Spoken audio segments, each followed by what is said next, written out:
Welcome back, everyone, to the deep dive. Ready to level up your English skills? I'm excited. Let's do it. Today, we're all about practical tips, especially for beginners. Awesome. We're diving deep into a podcast called Build Your English Brain. Oh, I've heard of that one. They've got some really cool advice to make you feel more confident and fluent in English. I'm all ears. And hey, don't forget to hit that like and subscribe button. Yeah. So you won't miss out on future deep dives. Okay, so tip number 1 from Build Your English Brain. Hit me with it. Start simple with daily words. I like where this is going. It's all about making English a natural part of your everyday life. Even if you're just starting out, Makes sense. Like imagine you're cooking. Okay. Instead of just thinking, okay, chopping onions, you're like, okay, I'm chopping the onions. So you're saying the words out loud as you do things. Exactly. Or walking around your house, naming everything you see in English. Like table, chair, window, simple stuff. Yeah, but why is that so effective? It seems kind of basic. Well, the podcast host, Ella, she said she used to do this all the time. Really? She'd walk around her apartment just naming everything. And that helped her. She said it made a huge difference. Yeah. I think it's all about building those connections in your brain, Like you're actually linking the word with the object. Yeah. Instead of just passively reading a word in a textbook, you're creating a memory, like a mental picture. Right. It's way more engaging. Okay, so tip number 2 is about surrounding yourself with English as much as possible. Immersion. Right. Exactly. And what's cool is you don't even have to understand everything perfectly at first. Oh, that's a relief. Like, you don't have to stress about catching every single word. So just listen to English, even if I don't get it all. Yeah. The podcast mentioned that it's like learning a song. Oh, I get it. At first, you just hear the melody, Yeah, but the more you listen, you start to pick up the lyrics. exactly. Starts to sink in. So listening to things like podcasts or music, Makes a lot of sense. they even suggested some specific songs like Let It Go from Frozen or Imagine by Oh. John Lennon. Oh, those are classics. I love Let It Go. Me too. Have you ever used music to help you learn a language? Oh, yeah. All the time. Yeah. Makes it so much more fun than just studying from a textbook. Right. It's like the words just stick in your head. Totally. Plus, you learn about the culture, too. All right, on to tip number 3. This one might be a little bit scary for some people. Oh, what is it? Speak out loud, Yeah, that can be intimidating. especially if you're not used to it, right? Yeah. It's like, what if I make mistakes? But they really emphasize practicing speaking, even if you're alone. So, like, talking to yourself. Exactly. Ella, from the podcast, she said she used to talk to herself in the mirror. No way. I know it sounds a bit silly, but Then it worked. she said it helped her overcome that fear of making mistakes That makes sense. and built her confidence. Yeah. I guess if you can talk to yourself in the mirror, you can talk to anyone. Right. So what do you think about that strategy? I actually kind of love it. It's like Yeah. your own personal English coach right there in the mirror. I know. Okay, let's move on to tip number 4. It's a classic one. Okay. Watch movies or shows with subtitles. Yeah. Who hasn't tried that one? We've all probably done it, but they had a really cool twist on it. Ooh. What's that? Instead of jumping straight into English subtitles, Okay. they recommend starting with subtitles in your native language. Interesting. So you can still follow the story. Yeah. That way, you can understand what's happening without getting overwhelmed by new words. Makes sense. And then, as you get more comfortable, You switch to English subtitles. yep, and that helps you connect the spoken word with, like, the written form of the word. I see. Like a visual reinforcement. Exactly. Yeah. And they even gave some suggestions for beginner-friendly shows, Like what? like Peppa Pig, Oh, that's a good one. Friends Classic. Yeah, Bluey. I love Bluey. And, of course, The Office. Always a good choice. I think watching something you actually enjoy Yeah. just makes the whole learning process so much more fun. Totally. And it doesn't feel like work. Okay, moving on to tip number 5. Okay, hit me. Keep a vocabulary notebook. The good old vocab A notebook. classic, right? But they had some interesting ideas to make it even more effective. Like what? So instead of just writing down the word and the definition, Oh, okay. they suggested, like, writing a simple sentence using that new word. Oh, that's good. Putting it into context. Yeah. And Ella from the podcast, she mentioned drawing little pictures next to the word. Seriously? Pictures? Yeah. She said it helped her remember them better by creating her own little picture dictionary. That's actually really clever. I know, right? I think it's all about finding what works best for you. Yeah, everyone learns differently. Some people are visual learners. Some people learn better through repetition. Some people like writing stories, For sure. So it's all about experimenting and figuring out what helps you remember those new words. Oh, makes sense. Okay, so we've been talking about building vocabulary, like writing those words down and everything. Yeah, but how do you actually get comfortable using those words out loud Right, like not just knowing the word, but actually saying it. and saying it correctly? Exactly. That's where this next tip comes in. Oh, this is tip number 6, right? Yeah. Shadowing. Have you ever heard of that? Shadowing.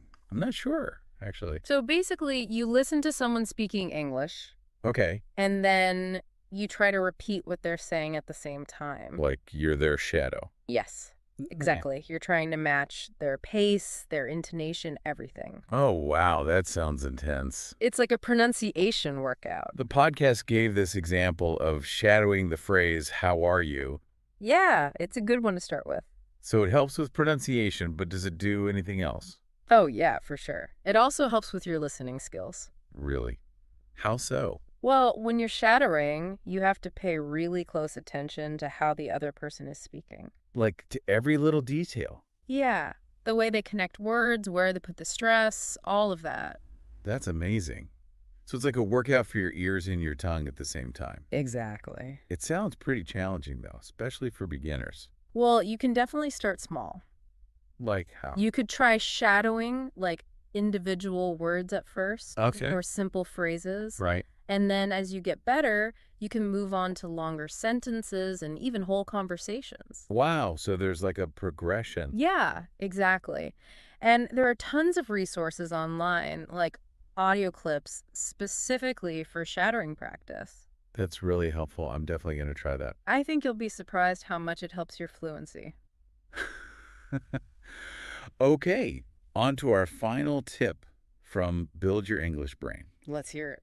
Set small goals. Oh, I love this one. It's so important, right? Especially when you're first starting out, it's easy to feel overwhelmed. Like, where do I even begin? Right. Like learning English feels like this huge mountain to climb. But if you break it down into smaller steps, It feels way more manageable, like instead of saying, I want to be fluent in English, which is a huge goal. you can say, okay, this week I'm going to learn 5 new words. Yeah. Or I'm going to watch one episode of my favorite show in English. Exactly. Ah.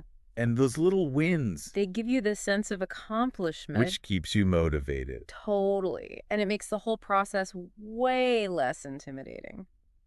The podcast hosts shared some of their own small goals. Oh, like what? Ella said her first goal was to be able to order food in English confidently. That's a good one. And Alex wanted to be able to introduce himself smoothly in social situations. Those are great examples. They're so specific and achievable. Right. And it's so important to make those goals personal, too, like something that's relevant to your own life. Yeah, so you're actually excited to achieve them. You know, we've talked about all these amazing tips from the podcast, Yeah, they're so practical. but I think there's something else that's really important, especially for beginners. What's that? Having some structure, like a plan to follow. Right, because it's easy to just kind of like float around. And get discouraged. Yeah, especially when you hit those inevitable bumps in the road. That's where a language learning service can be really helpful. Oh, yeah, like they can provide that framework and support. Exactly. Like a roadmap for your learning journey. So you're not just wandering around aimlessly. Right. And speaking of language learning services, there's one that we're really impressed with. Go. What's that? K's English. I've heard good things about them. They use a really innovative approach, like focusing on real-life situations and dialogues. That sounds perfect for beginners. Yeah. And it's great for intermediate learners, too, if you want to improve your conversational skills. And their platform is supposed to be really engaging. Super interactive, lots of different exercises and tools, even opportunities to practice speaking with other learners. Wow, they really seem to have it all. I think it's definitely worth checking out if you're looking for a structured program to help you reach your English goals. We'll make sure to include a link in the show notes. Absolutely. Okay, so as we wrap up our deep dive into these awesome tips for improving your English, Yeah, it's been a great conversation. I want to leave our listeners with this thought. Okay, I'm listening. Learning a language is a journey. Not a destination. Exactly. It's not about reaching some perfect level of fluency. It's about enjoying the process, Yeah. right? And celebrating every little victory along the way. Because every step you take, no matter how small, It brings you closer to your goals. it opens up new possibilities. Exactly. So to all our listeners out there, keep exploring, keep practicing, and most importantly, Keep having fun with English. so many great tips, right? Yeah, I'm feeling inspired. What really stood out to me is that it's not about being naturally gifted at languages. Yeah. It's about taking action. Doing something, anything, even if it seems small. Like, remember Ella walking around her apartment naming everything? Oh yeah, the table, chair, window thing. It sounds so basic. But it works. It's about actively connecting the words with the world around you. And that active part is key, right? It's like we've talked about speaking out loud, shadowing, Yeah. using new words and sentences. It's all about engaging with the language. Making it real, not just theoretical. And the cool thing is, our brains are learning, even when we don't realize it. Right. It's like, think about how you learn the lyrics to your favorite song. Okay. Yeah. You don't sit down and study them. You just kind of absorb them.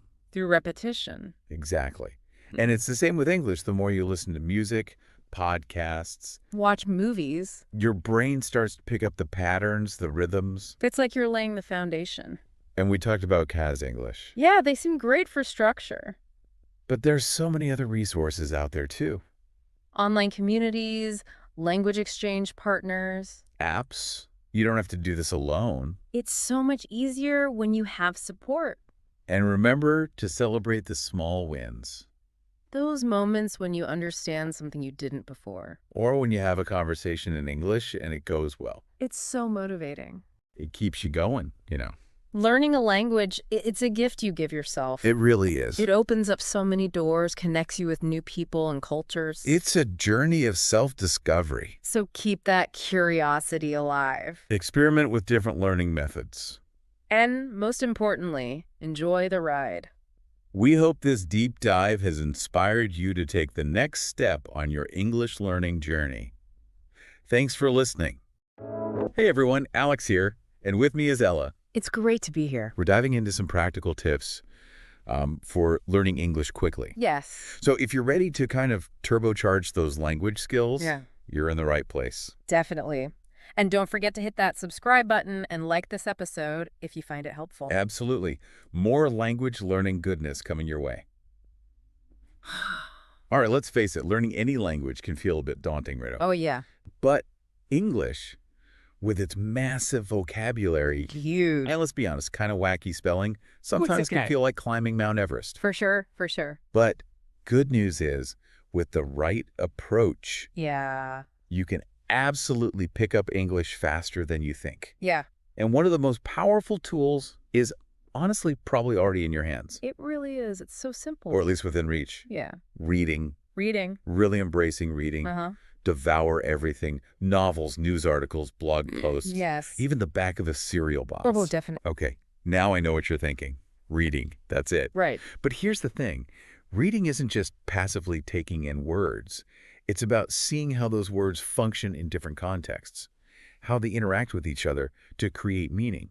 I always think of it like observing how ingredients combine to create a delicious dish. You know, you start to understand the nuance of each word, its flavor, and you start to recognize patterns. And this really helps with both comprehension and then using those words yourself. I love that analogy. Yeah. So, for example, if you come across the word, let's say, scrumptious, Okay. well, reading about a, mouth-watering dessert, you might not need a dictionary definition. Nope. The context kind of tells you. Right. It's got something to do with deliciousness. Absolutely. And that's a huge part of how we naturally acquire language. We learn by encountering words in those real-world situations, not just by memorizing lists, which, let's be honest, can be pretty boring, but to really kind of lock in those new words, we need to take things a step further. Yes. Which brings us to tip number 2. Yeah. Don't just read and let those words float by. Make them your own. Yeah. Jot them down, keep a vocabulary notebook, use a flashcard app, whatever works for you. Absolutely. But here's the key. Context is king. Yes. You got it. Don't just write the word down in isolation. Write down that entire sentence or phrase where you encountered it. And this is really going to help you not just remember the meaning, but how to actually use the word correctly. Yeah. It's like taking a snapshot of the word in its natural habitat. Yes. So instead of just jotting down scrumptious, you might write, the bakery window was filled with the most scrumptious pastries. Ooh, I love it. Now you've got a vivid image. Yep. And the word in action. Absolutely. And building on this idea of active learning, let's talk about one of the most, powerful, albeit sometimes intimidating aspects of mastering a language. Talking with real people. Yes. All right, time to face the music.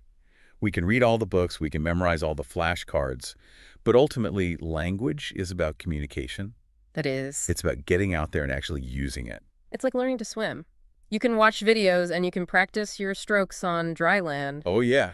But until you jump in the water, you're not truly swimming. Yeah. You got to get in there. So how do we encourage our listeners to kind of dive into that conversational deep end? Yeah. Especially if they're feeling, nervous or self-conscious. Well, first, I think it's important to just acknowledge those feelings. Yeah. It's completely natural to feel intimidated when you're speaking a new language. It's like stepping onto a stage for the first time. Oh, for sure. Yeah. But even, the most seasoned performers, they get butterflies. The key is to kind of reframe those nerves as excitement. Yes. You're about to step outside your comfort zone and try something new. Absolutely. And the more you do it, the easier it becomes. I mean, the article we're diving into today suggests finding a language exchange partner, or joining a conversation group, or even just chatting with friendly English speakers online. Oh, yeah, there are so many options these days. There really are. It's incredible. But finding that right fit, your personality and your learning style is crucial. Absolutely. And speaking of finding the right fit, let's move on to our next tip, which is all about leveraging the incredible resources available online. Okay. Specifically, podcasts and YouTube channels. Oh, now this is where things get really fun. We're not just talking about educational language learning podcasts here, although those can be fantastic too. Oh, yeah, they can be really helpful. What's so brilliant about this approach is that you can learn while enjoying content that you're genuinely interested in. Yes. Whether you're, passionate about cooking or history or true crime or even cat videos, there's a podcast or a YouTube channel out there for you. Exactly. It's like sneaking in a workout while watching your favorite TV show. Yes. You're absorbing new vocabulary and sentence structures without even realizing it. Yeah. And the beauty of audio and video content is that you get exposed to, natural spoken English, different accents, idioms, even slang. It's like immersing yourself in the language without having to book a plane ticket. Speaking of which, tip number 5 takes us to the ultimate language learning adventure. Oh, yeah. Living and studying. Yes. In an English-speaking country. Now, I know this isn't an option for everyone, but if you have the opportunity, spending time abroad can be a real game changer. For sure, for sure. It's like learning to cook by working in a professional kitchen. You're surrounded by the language 24/7. You're forced to use it in real-life situations. Yep. You're constantly picking up new expressions and nuances. And the variety of destinations is astounding. From bustling cities like London and New York to laid-back beach towns in Australia or the Caribbean. It's about finding the right flavor. Exactly. For your language learning journey. And while going abroad is fantastic, let's not forget about the resources we have right here at home. Okay. Starting with our friends. Now I know what you're thinking. Yeah. How can my friends help me learn English? Right. Are we talking about grammar corrections over dinner? Not at all. Okay. It's more about actively engaging with any English content they share online. Maybe it's an interesting news article, a funny meme, a video clip from their favorite TV show. The point is to make a conscious effort to interact with the language outside of that formal learning setting. Yeah. It's like turning your social media feed into a mini English language immersion experience. Precisely, and it doesn't have to be a huge time commitment. Even scrolling through a few English language posts or watching a short video each day can make a difference. Small, consistent steps. Exactly. And speaking of consistent steps, let's talk about tip number 7, which is all about embracing your inner question mark. Okay, I love this one. It's about being incurably curious. Right. Don't just passively accept what you're reading or hearing. Dig deeper. Ask questions. Seek clarification. Exactly. And there's so many resources at your fingertips to help you find those answers. Online dictionaries, language learning forums, even friendly English speakers who are happy to explain things. Yeah. The key is to not let confusion or uncertainty hold you back. Yeah. Embrace the challenge, ask away, and watch your understanding just blossom. Now, tip number 8 might seem a little unorthodox, but it's a fun and surprisingly effective way to learn. Learn from the stars. Okay, I'm intrigued. Are we talking about, like, hiring celebrity tutors or attending Hollywood parties? Not quite. It's much more accessible than that. It's about watching interviews with your favorite English-speaking actors, musicians, other public figures. Okay, this sounds way more entertaining than memorizing verb conjugations. Right. But how does this help with language acquisition? Well, the article recommends watching the interview once just to kind of get the general gist of the conversation, then watch it again. This time, paying close attention to the language being used. So you're actively listening for, like, interesting expressions, slang, maybe even a bit of humor. Exactly. And because interviews tend to be more conversational and spontaneous than, say, scripted content, you get a real sense of how people actually speak. It's like getting a backstage pass to the world of natural, everyday English. Now, as we move toward our final tips, let's shift our focus to something really important. Okay. Prioritizing your learning needs. I love this idea of tailoring our approach. Yes. It's like creating a personalized fitness plan. We wouldn't use the same routine for a marathon runner Absolutely not. and a weightlifter. No, absolutely not. Same goes for language learning. Your goals and interests should guide your learning journey. For example, if you're learning English for travel, focus on practical vocabulary related to directions, transportation, ordering food, and so on. Yes. If you're preparing for a business presentation, you'll want to brush up on, more formal language and presentation skills. Right. It's about making your learning journey as efficient and effective as possible. Exactly. And that brings us to our final tip, and arguably the most important one of all: be kind to yourself. This is so crucial, especially when you're learning something as challenging as a new language. It's so easy to get discouraged when you hit a plateau or make mistakes. The article urges us to ban negative self-talk. Yeah. Instead of saying things like, I'm terrible at this, or I'll never get it, replace those thoughts with positive affirmations. Yes. Things like, I'm making progress, or every mistake is an opportunity to learn, Right. can make such a huge difference in your motivation and your overall mindset. It's about celebrating your successes no matter how small, and viewing challenges as stepping stones rather than roadblocks. So much of language learning is about mindset, isn't it? It really is. It's about believing in your ability to succeed and embracing the journey, even when it gets a little bumpy. Absolutely. And on that note, let's take a quick breather and review some of the key vocabulary words we've encountered today. Okay, great idea. Starting with scrumptious. Which, as we learned, means extremely tasty or delicious. Yeah. Think back to those mouth-watering pastries in the bakery window. Next up, we have immerse, which means to fully involve yourself in something. Yeah. Like diving headfirst into a swimming pool I love it. or surrounding yourself with English language content. Yes. And finally, we have plateau, which refers to a state of little or no change after a period of progress. It's like reaching a flat section on a hike. Right. Don't worry, you'll eventually start climbing again. Yes, you will. Now, before we wrap up this part of our deep dive, we want to share something really cool with you, especially if you're feeling inspired to take your English learning to the next level. Yes. Remember how we talked about the importance of finding the right resources for your learning journey? Yeah. Well, we've come across this fantastic English learning service Yes. called Kaz English. It's specifically designed for beginners and intermediate learners. Yeah. And it offers a really innovative learning player with tons of conversation scenarios for all sorts of real-life situations. So whether you're ordering coffee, checking into a hotel, asking for directions, even making small talk at a party. Kaz English has got you covered. And the best part is, you can try it out for yourself right now. Just head over to their website. It's https.kazap.uk to learn more. And start your free trial. All right, that's all the time we have for this part of our deep dive. Stay tuned for part 2, where we'll explore even more strategies for becoming a confident English speaker. See you there. It's interesting, we often think of language learning as this very structured, classroom-based activity, but some of the most powerful learning happens outside of those formal settings. Absolutely. I've always found that I pick up new words and phrases most easily when I'm not even trying, like when I'm just engrossed in a movie or a TV show. Exactly. It's like, when you learn a new dance move by watching someone do it, on the dance floor, you're not consciously studying the steps, you're just kind of observing and absorbing. Yeah, I love that analogy. Yeah. It's not just about movies or TV shows, though, right? It can be anything that kind of immerses you in the language in a fun and engaging way, like listening to music. Absolutely. Music is such a powerful tool for language learning. Yeah. It's catchy, it's emotional, and it often repeats those key phrases and vocabulary, which helps with memorization. Yeah. And let's not forget about just reading for pleasure. Right. Whether it's a, captivating novel or a thought-provoking blog post or even just the latest celebrity gossip magazine, Yeah. every little bit of exposure helps.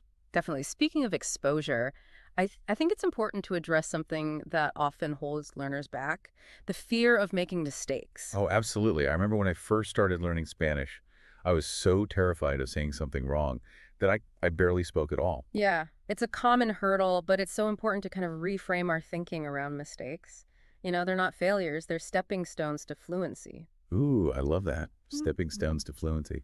So how do we encourage our listeners to kind of embrace those stepping stones, Yeah. and speak more confidently, even if they're not quite perfect yet? I think first and foremost, it's remembering that everyone makes mistakes, even native English speakers. Language is a living, evolving thing. There's always room for growth and improvement. Yeah, that's a comforting thought. Yeah, It kind of takes the pressure off a little bit, doesn't for it? sure. It's not about being perfect. It's about communicating effectively Yes. and enjoying the journey. Exactly. Give yourself permission to experiment with the language. Try new words and phrases and learn from your mistakes along the way. Yeah, and don't be afraid to kind of laugh at yourself a little bit in the process. Totally. A sense of humor can be your best friend when learning a new language. Now, speaking of being kind to yourself, I think it's also important to acknowledge that language learning can be an emotional roller coaster. Yeah. There will be times when you feel incredibly motivated and other times when you hit a plateau, For sure. and just feel like giving up. Yeah. It's like, training for a marathon. You'll have days where you feel strong and energized and other days when you just want to stay in bed. Exactly. So how do we help our listeners stay motivated, especially during those more challenging times? Well, I think it's crucial to remember that everyone learns at their own pace. Comparing yourself to others is only going to set you back. Focus on your own journey and celebrate your own achievements, no matter how small they may seem. Yeah, I love that. It's about running your own race, not competing with everyone else on the track. Exactly. And remember, even small steps forward are still steps in the right direction. Yeah. Maybe you learned a new word today or you understood a bit more of that podcast than you did last week. Those are all wins worth celebrating. Yes, for sure. And speaking of wins, let's circle back to that incredible resource we mentioned earlier, Kaz English. Yes. This is a game changer for anyone who's serious about taking their English skills to the next level, especially if you're at that beginner or intermediate level. What I love about Kaz English is that it's not just about passively absorbing information. Yeah. It's about actively using the language in real-world situations. Right. They have this fantastic learning player that simulates all sorts of everyday conversations. You can practice ordering coffee, checking into a hotel, asking for directions, even making small talk at a party. It's like having a personal English tutor in your pocket, Yeah. available anytime, anywhere. Exactly. And the best part, it's designed to be fun and engaging. You'll forget you're even studying. So if you're ready to take your English fluency to the next level, we highly recommend checking out Kaz English. You can visit their website at https.kazap.uk to learn more and sign up for a free trial. Now, as we wrap up this part of our deep dive, we want to leave you with a little challenge. Okay. What's one small, actionable step you can take today to kind of move closer to your English learning goals? Right. It could be something as simple as Watching a 5-minute English language video on YouTube, Hmm. or listening to your favorite English song and trying to, sing along. The key is to take action Yeah. and keep that momentum going. Exactly. Consistency is key. Mm-hmm. Even small daily efforts can lead to remarkable progress over time. Yeah, get out there and practice. It's amazing how learning a new language, it's like opening a door to a whole new world. It's not just about being able to communicate with more people. No, not at all. It's about expanding your horizons, experiencing life from a fresh perspective. It's like suddenly having access to like a whole new library Yes. filled with books and stories you couldn't read before. And not only that, but you gain a deeper understanding of your own culture and language, by seeing it through a different lens. Yeah, I couldn't agree more. It's like stepping outside of your comfort zone and realizing just how vast and diverse the world truly is. And the best part is it's never too late to embark on this journey, no matter your age or background. There's a language learning path out there for you. Absolutely. And with so many resources available these days, online courses, language exchange apps, immersive travel experiences, the possibilities are endless. You can learn at your own pace. Yep. On your own terms. What I find really inspiring is the incredible community of language learners out there. Yeah. Connecting with other people who are on the same journey can provide so much support and motivation. It's like having a team of cheerleaders cheering you on every step of the way. Yeah. You can share tips, resources, and even just encourage each other when the going gets tough. Yeah.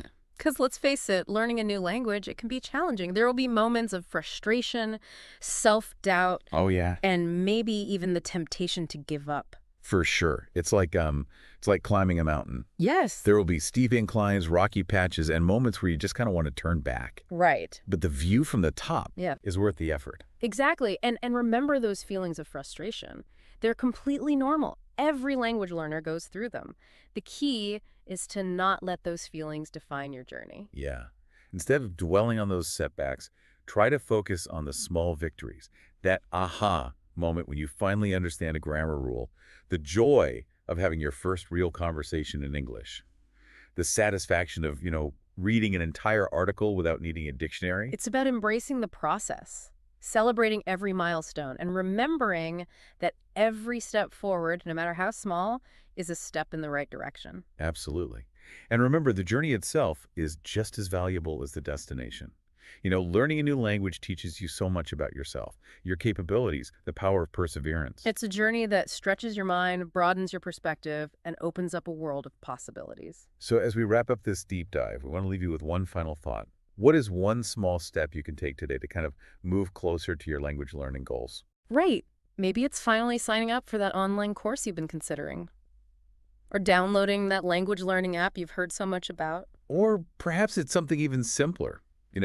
Committing to watching one English language video or listening to one English song each day. Whatever it is, take that step. Yes. Embrace the challenge. And remember that you have the power to achieve your language learning dreams. Thanks for joining us on the deep dive.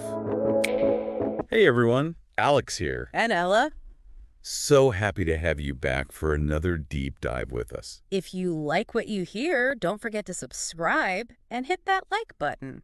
It really does help us out. And of course, you get more great content like this. All right, so have you ever felt like you're watching a movie in fast forward? When listening to like native English Oh, speakers. yeah. It can be totally overwhelming, trying to keep up with the speed, Yeah. the way they blend words together. It's like a whole other language. It really is. It's like a secret code. Yeah. So today we're going to try to crack that code. We're going to give you some tools and techniques to decode fast-spoken English. We're your guides on this adventure. That's right. We've got some really interesting insights based on the research that you shared. Let's dive in. First up, active listening. Now, you might be thinking, isn't all listening active? Right? But we're talking about something a little different here. More than just hearing the words. Yeah, it's about tuning in to the rhythm and the intonation of the speech. Like listening to music. Exactly. You're paying attention to the melody, the ups and downs, the pauses. All those things contribute to the meaning. So our brains are like detectives, Right. searching for clues. Precisely. And the more we practice active listening, the better our brains get at deciphering those clues. Even when the speech is super fast. Exactly. That makes a lot of sense.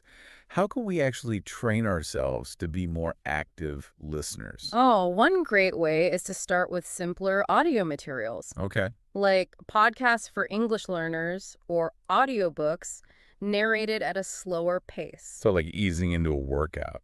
You wouldn't start with a marathon. Exactly. And then as you get more comfortable, you can gradually level up. Okay. The key is to be patient and gradually build up your listening stamina. It's a journey, not a race. That's right. Okay, so we've got our active listening ears on. What's next? Next, we're tackling a phenomenon that makes English sound like a secret code: connected speech.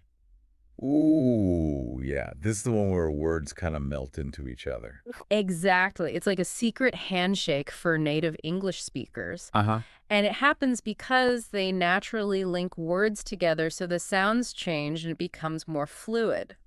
Can you give me an example? Okay. Imagine someone saying bacon and eggs really quickly. Okay. What do you think it might sound like? Maybe like steak and eggs? Spot on. The and practically disappears. Yeah. It's all blended together. That's why I could never understand what they were ordering at the diner. Right. It all makes sense now. And it happens all the time. Another classic example is what do you want? Yep. Which often morphs into what you want. Okay. So how can we train our ears to decipher these connected speech puzzles? One helpful technique is to use subtitles while watching movies or TV shows. No. It's like having a cheat sheet for spoken English. You can literally see how the words are being blended together. It's like visual training for our ears. Exactly. Okay. So we're training our ears with active listening, cracking the code of connected speech. What's next?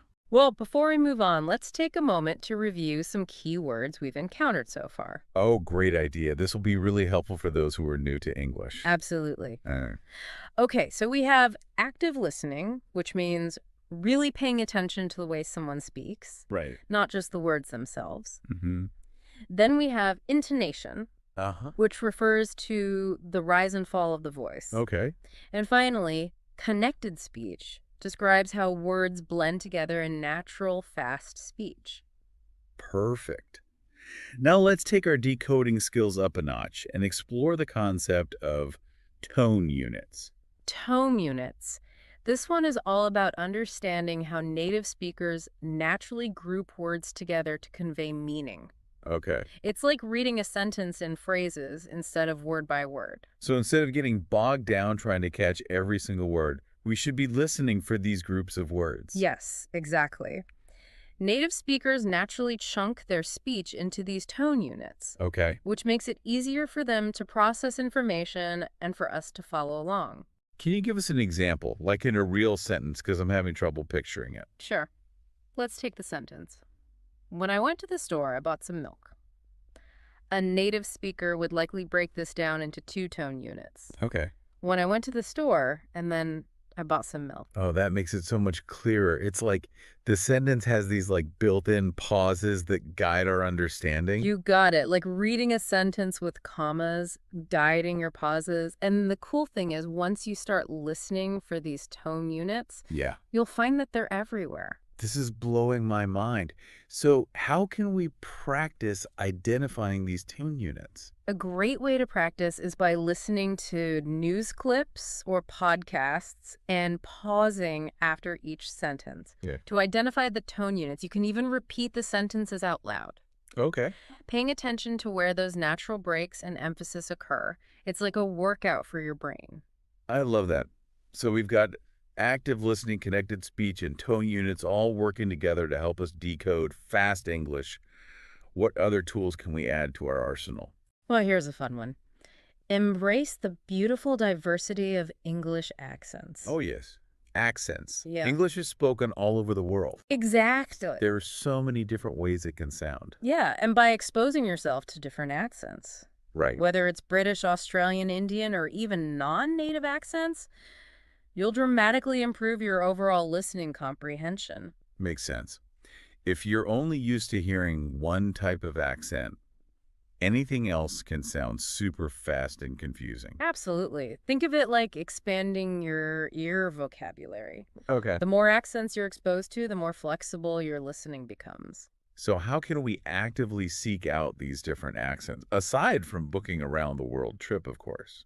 Well, the beauty of today's world is that we have so many resources at our fingertips. That's true. Watching international movies and TV shows is a great way to immerse yourself in different accents. Yeah. And don't forget about YouTube. There are tons of channels featuring speakers from all corners of the globe.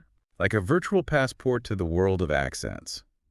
And you might even pick up some cool slang along the way. Exactly. Learning should be fun. And don't worry if you need to use subtitles at first, Yeah. especially with a new accent. As you get more comfortable, you can gradually wean yourself off of them. All right, so we're actively listening, cracking the code of connected speech mastering tone units, and embracing the accent rainbow. What's next on our quest to conquer fast English? Next up, we're going to focus on how to make practice more effective with something called short and sweet practice. Short and sweet. Tell me more. It's the idea that consistent short bursts of practice are more effective than infrequent marathon listening sessions. Okay. Think of it like a quick workout for your ears. So instead of trying to listen to hours of English content at once, we should focus on shorter, more manageable chunks. Precisely. Find audio clips that are around 30 seconds to a minute long. Okay. Ideally with transcripts so you can check your understanding. So we've got our short clip or transcript. What do we do with them? How do we use this to level up our listening? Here's where the magic happens. You can listen to the same clip multiple times, Okay. focusing on different aspects each time.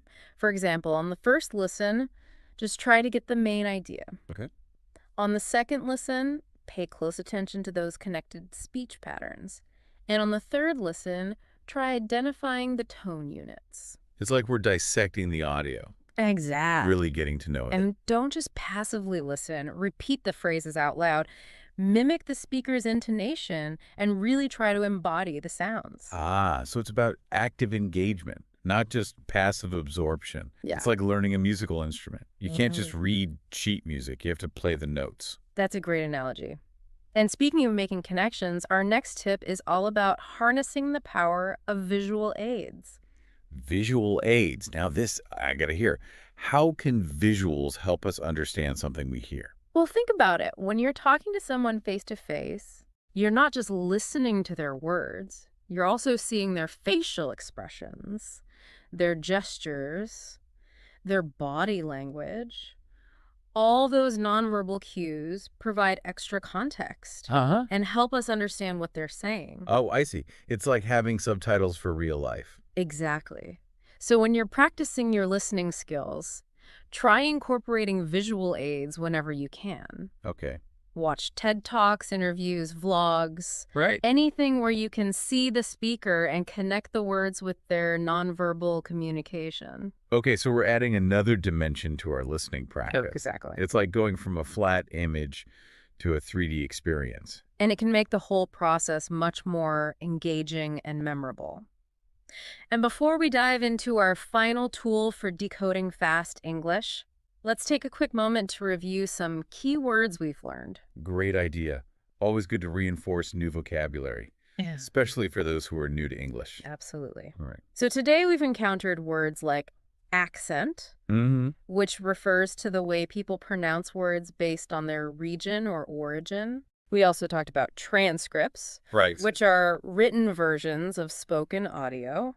And finally, we discussed visual aids, which are any visual elements that help us understand information. Perfect. Now, with those keywords firmly planted in our minds, Yeah. let's unveil the final tool in our fast English decoding kit. Mastering. Reductions. Reductions. What exactly are we reducing? Reductions are basically shortcuts that native speakers use in everyday speech. They're shortened forms of common phrases, and they're everywhere. Okay. Think of them as little time savers that make spoken English flow more smoothly. I'm all about saving time and effort. Can you give us some examples of these magical shortcuts? Of course. You've probably heard words like Gonna, wanna, and dunno. These are reductions of going to, want to, and don't know. Ah, so it's like learning the secret handshake of fast-spoken English. Once you know the code, it all starts to make sense. You got it. And there are tons of other reductions out there. Wow. Forgive me, the list goes on and on. So how can we train our ears to catch these reductions when they're flying by at lightning speed? Start by familiarizing yourself with a list of common reductions. Okay. Then actively listen for them in conversations, movies, songs, anything you can get your ears on. Once you start recognizing these shortcuts, you'll be amazed at how much clearer fast speech becomes. It's like having a secret decoder ring for spoken English. This is also fascinating. I'm feeling a lot more confident about tackling fast English already. That's fantastic to hear. Remember, it's a journey, not a race. Right. Be patient with yourself, practice consistently, and you'll be amazed at how much progress you can make. And remember, everyone, if you're enjoying this deep dive, be sure to hit that subscribe button and give us a like. It helps us keep bringing you more fascinating insights like this. We'll be back with the final part of our exploration into fast-spoken English after a short break. And we're back, ready to wrap up our deep dive into understanding fast-spoken English. It's amazing how much we've uncovered. It's like we've been on a treasure hunt. I know. From active listening and connected speech, all the way to those sneaky little reductions. And the best part is it's all about empowering ourselves as listeners. We don't need to feel pressured to speak super fast ourselves. That's such a good point. It's all about clear and effective communication. Speaking slowly and clearly is perfectly fine. Exactly. Especially when you're still working on your listening comprehension. This deep dive has really highlighted that fluency isn't about speed, it's about understanding and being understood. Absolutely. And as you continue to practice these listening techniques, you'll naturally start to pick up on the rhythm and flow of spoken English. Your own speaking might even become more fluid and natural. It's like a beautiful cycle. The more we listen, the better we understand, and the more confident we become in all aspects of English. Now, before we wrap up, let's do a quick recap of those key tools we've added to our Fast English Decoder Ring today. Okay, great idea. First, we've got active listening. Where we tune in to the music of English. Paying attention to the intonation, the rhythm, not just the words themselves. Then there's connected speech, where words do a little dance and blend together. Remember bacon, eggs. Yes. And let's not forget about tone units. Right. Those meaningful chunks of speech that help us make sense of longer sentences. And embracing the beautiful rainbow of English accents. Yes. Expanding our ear vocabulary. Getting comfortable with different ways of speaking. And to make practice more effective, we have the short and sweet technique. Using those bite-sized audio clips with transcripts to really hone in on specific skills. And don't forget about adding in visual aids whenever we can, like TED Talks or interviews. It gives us those extra clues to help decode the meaning. And last but not least, mastering those sneaky little reductions can make a huge difference in understanding fast speech. For sure. This has been such a great deep dive. I feel like I have a whole new set of superpowers for tackling fast English. Me too. And remember, this is just the beginning. Yeah. Keep practicing, stay curious, and never stop exploring the fascinating world of language. Well said. And remember, everyone, if you enjoyed this deep dive, be sure to subscribe and give us a like. Yes! It really helps us out and lets us know what you want to hear more of. We would love to hear from you. What are your favorite strategies for understanding fast-spoken English? Share them in the comments below. Thanks for joining us, everyone. Until next time, keep those ears sharp and those conversations flowing. Hey, everyone, and welcome back to the Deep Dive. Today, we're going to tackle something I think we can all relate to. Stress. Stress. But don't worry, this isn't going to be one of those lecture-y things where it's like, oh, you're stressed, just don't be. Right. No. We're going to actually dive deep, as we do, into some surprisingly simple yet powerful techniques to manage stress more effectively. So think of this as like your toolkit for a calmer, more resilient you. Absolutely. You know, and what's fascinating about stress is it's not always a bad thing, right? I Yeah. mean, it can be a powerful motivator. It can help us focus, perform under pressure. The key is like finding that sweet spot, Mm. where it energizes you without like overwhelming you. It's true. It's like, that feeling you get right before like a big presentation? Yeah, You're a little nervous, but it also kind of pushes you to do your best. exactly. But when that stress becomes chronic, that's when it starts to really affect our health and well-being. Mm. And that's where these techniques come in. It's like they give you little resets for your mind and body. You regain control when things start to feel like crazy. I love that. Okay. Okay, so let's dive into these techniques. One of the, I think, most powerful tools in your stress-busting arsenal is something you do every day without even thinking about it. Breathing. Breathing, yes. But when you're stressed, your breathing tends to become like shallow and rapid, which Okay. actually fuels the stress response even more. Yeah, it's a vicious cycle, really. That's why deep, deliberate breathing is so effective. It signals to your body like, hey, chill out, it's time to relax. And it can actually like slow down your heart rate, lower your blood pressure. It's true. I've tried those deep breathing exercises Yeah. before, and it's amazing how quickly they can shift your mood. Oh, for sure. It's like hitting a pause button on the stress. Absolutely. And the best part is you can do it anytime, anywhere. Like one of the sources we looked at suggested this really simple technique called the 4-7-8 breath. Oh, I've heard of this. Yeah, you inhale for a count of 4, hold for 7, and exhale for 8. So simple, Yeah. but I bet it makes a big difference. Huge. The extended exhale, that's key. Okay. It helps to activate your parasympathetic nervous system, which, that's the one that's responsible for the rest and digest response. So it's like you flip a switch from like stress mode to relaxation mode. I love that. Yeah. Okay, so we got deep breathing down. What about those times when stress like starts to manifest physically? Right. The tight shoulders, the clenched jaw. I get it all. Oh, the tension headaches. Yeah, one of the sources, they highlighted the importance of movement and stretching, like Yeah. just giving your body a mini break from the stress. I know when I'm stressed, I hunch over at my computer, Oh, yeah. which just makes everything worse. Makes it all worse, yeah. Yeah. But even like gentle stretches, those can make a huge difference. Think like shoulder rolls, neck tilts, even just like standing up and reaching for the sky. It's true. And what's fascinating to me is that, those movements, they not only release the physical tension, but they also get your blood flowing, which can really help clear your head and like boost your energy. Absolutely. Plus hitting the reset button on like both your body and mind. Exactly. And you don't need a fancy gym or a yoga mat. Like No. you can incorporate those stretches into your daily routine, whether you're at your desk, waiting in line, or even watching TV. Right. Just like sneaking it in. Totally. Love that. Okay. So it's all about finding those little pockets of time to just de-stress. Now, this next technique is all about the power of your thoughts. Positive self-talk. Oh, the power of the mind, right. Yeah. Our thoughts, they have this incredible influence on our emotions and how we experience stress. Mm-hmm. When we're stressed, it's so easy to get caught in this like spiral of negative thinking, which just amplifies the feeling of overwhelm. Oh, 100% yes. It's like my inner critic just goes into overdrive. Oh, we all have that inner critic. Uh, But the key is to like recognize those negative thought patterns and then consciously challenge them. Right. Don't let them win. Exactly. So one of the sources we found suggested like replacing those negative thoughts with positive affirmations. So instead of saying, I can't handle this, you would say something like, I am capable.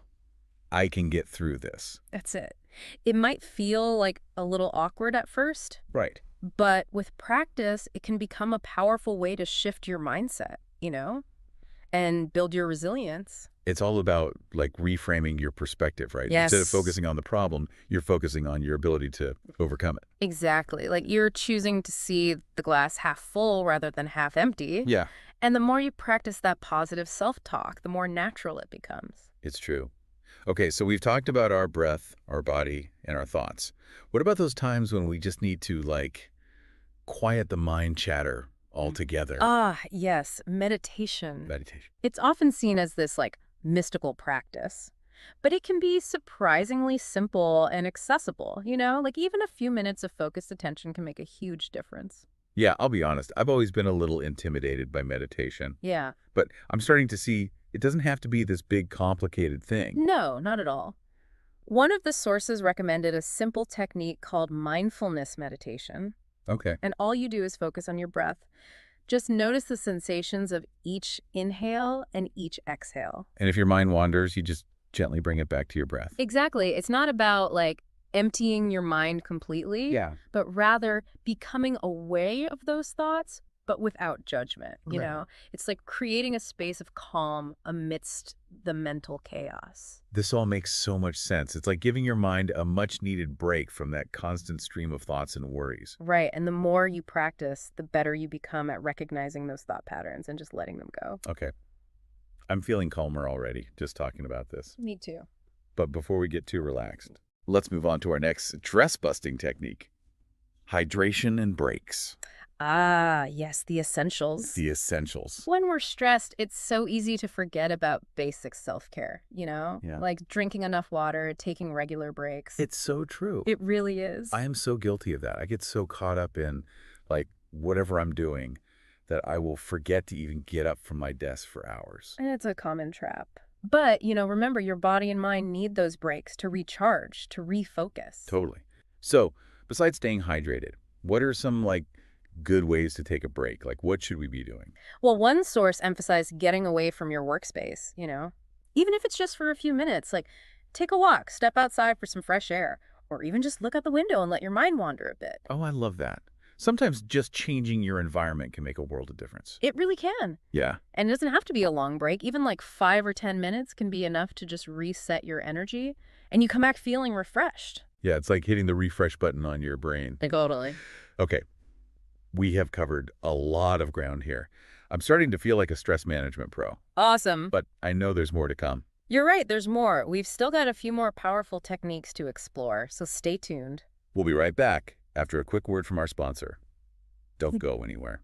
And welcome back. We were just talking about the importance of like hydration and breaks as part of your stress management toolkit. Yeah?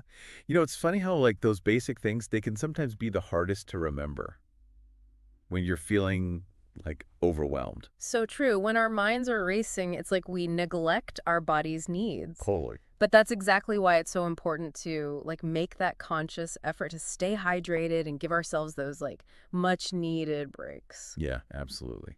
Okay, so let's move on to our next technique, which is all about reaching out and connecting with others. Talking to someone. Oh, the power of human connection. It's so important. It's amazing how just like sharing your thoughts and feelings with someone you trust, it can just like lighten your load so much. It's true. It's like that feeling you get after, like, venting to a friend about a stressful situation. You're like, oh, huh. It doesn't seem so overwhelming anymore. Exactly. Like bottling up our emotions, that can actually make stress worse. One study we came across found that people who regularly confide in others, they tend to have lower stress levels and better overall well-being. It makes sense. We are, like, social creatures by nature. We're wired for connection. Absolutely. Like talking to someone, it helps us process our emotions. You get a fresh perspective. You realize you're not alone in your struggles. Yeah, sometimes, just having that listening ear, that can make all the difference. Right. It's that reminder that we have a support system, people who care about us and want to help. Totally.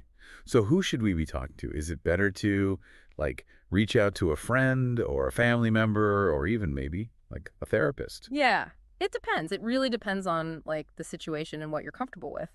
Sometimes, like, a heart-to-heart with a close friend or family member, that's all you need.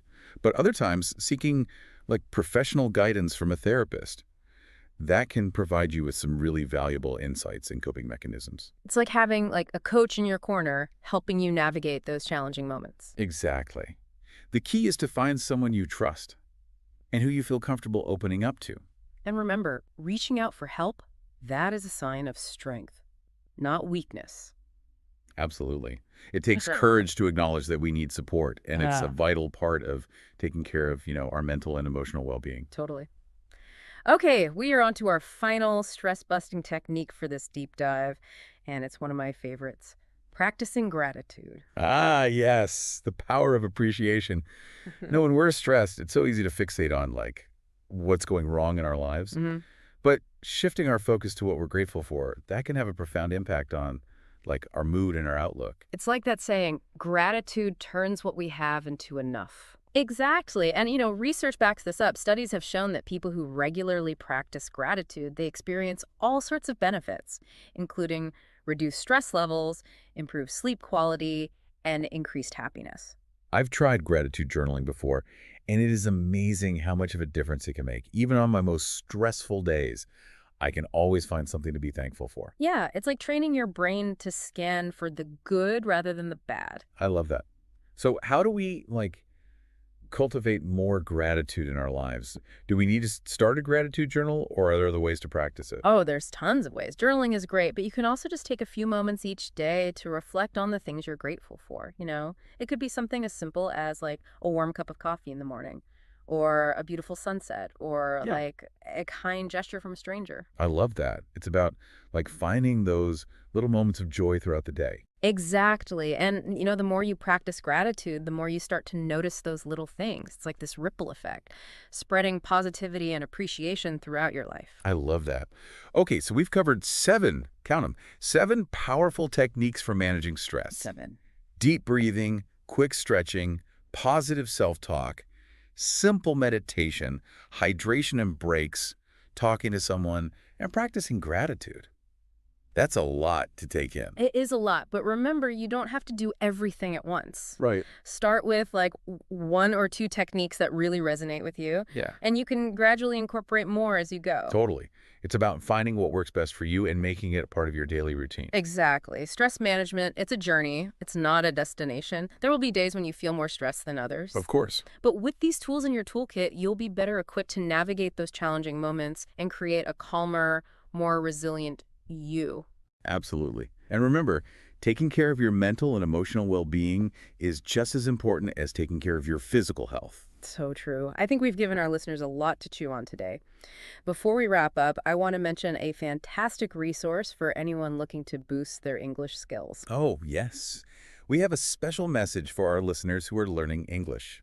Today's episode is brought to you by Kaz English. Kaz English. It's a fantastic language learning app that's designed for beginners and intermediate learners. If you're listening to this podcast, you're probably already interested in improving your English, and Kaz English can help.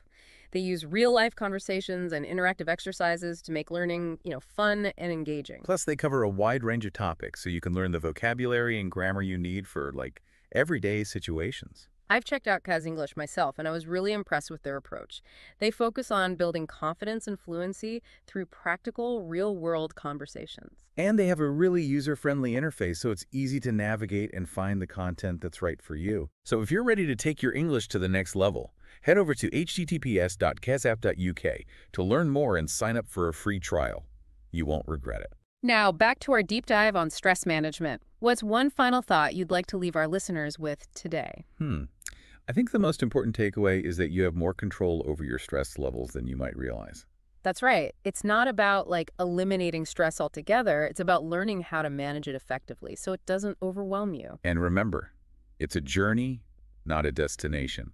Be kind to yourself, keep practicing these techniques, and don't be afraid to ask for help when you need it. Well said. We hope you found this deep dive helpful and empowering.